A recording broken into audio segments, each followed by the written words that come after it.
Welcome to Wisdom Boxing. I thought I'd post a video about Keith Thurman in the welterweight division. And I feel Keith Thurman is a little underrated. I was just watching a video with a Boxing Eagle in regards to Errol Spence. Kind of declining Keith Thurman right now, saying he's not going to fight Keith Thurman. That's not his focus. He'll move up before he fights Keith Thurman.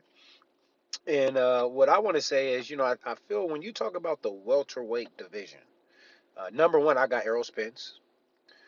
And then number two, right behind Errol Spence, I got Terrence Crawford. This fight this weekend against Kell Brook, is going to really let me see some things kind of clearly. That's going to be a good fight. I'm going to be able to really get a gauge on Terrence Crawford at the welterweight division. But pound for pound, he's a problem. So I got Terrence Crawford right behind Errol Spence, and then right behind Terrence Crawford, I got Keith Thurman. I got Keith Thurman. Yeah, he lost to Pacquiao. He got clipped in the first round. Wasn't really hurt.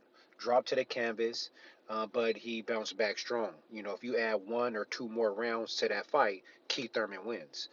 You add one or two more rounds to that fight, Manny Pacquiao could have got knocked out. Keith Thurman beat Sean Porter and Danny Garcia back to back, and he beat um, Danny Garcia when he was undefeated. You had Danny Garcia, who was undefeated, had a great resume, fought all kind of champions, battle tested, and yes, Danny Garcia did come on strong at the end. He's a true champion. He's a true warrior. If you add a couple more rounds to that fight, it could go either way. But Keith Thurman won that fight. If you watch the fight over and over again, you will clearly see that Keith Thurman won that fight. Um, the one fight against what is it, Jesucito Lopez, I believe. He won. He got rocked, but Keith Thurman shows he can take a punch. He got hard. I done seen Keith Thurman take some hellacious shots to the body and weather it like a true warrior. You seen what he did against Pacquiao, got right back up and came back marching forward and could have crept up and almost pulled a draw or, an upset. And he beat Jesucito Lopez, who was determined, a true Mexican warrior. He came to fight. He didn't come to lay down. And Keith Thurman won that fight. He had to dig deep, and that was after almost a 2-year layoff.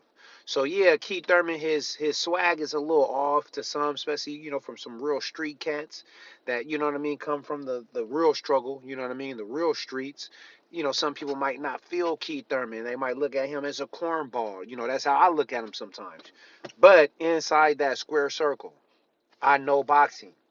I was at the Sean Porter and Danny Garcia fight live. I felt Danny Garcia won that fight, and I'm sitting second or third row.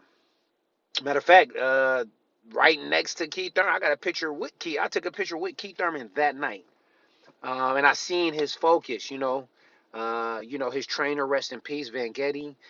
Keith Thurman got a lot to fight for, and this is the first time in his career he's down and out.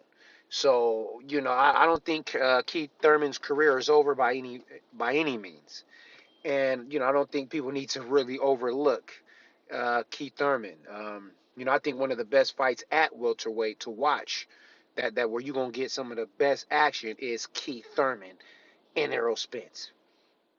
So Errol Spence, I'm a fan. You're like pound for pound, I got you in the top three. You know what I mean? Top three, top five. That's another video. That's another video. So I'm a huge fan of Errol Spence. I feel like he will eventually get to that number one spot, possibly. It's between him and Terrence. Hopefully they meet up. That fight will be big. And again, that's another video. This is the beginning of my channel. I'm just getting started, but I'm in it for the long haul. I'm in it for the long haul. So just follow, subscribe, hit that like button, and just my thoughts about Keith Thurman.